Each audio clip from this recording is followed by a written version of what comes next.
বরাবর ট্রেন্ডিংয়ের মধ্যে থাকে ৬ আগরতলা রাজ্যে যখন নির্বাচন হয়। এই লোকসভা নির্বাচনেও ৬ আগরতলার ফলাফলটা আপনি কিভাবে নিচ্ছেন, যেহেতু গত নির্বাচনে আপনারা এই কেন্দ্রটি জয়লাভ করতে পারেনি?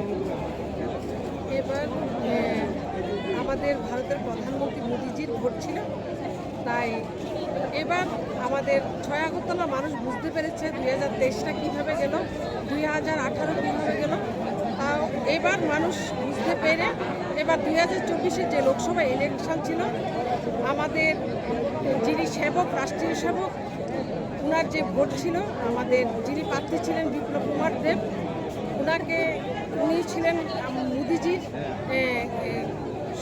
দলের সৈনিক।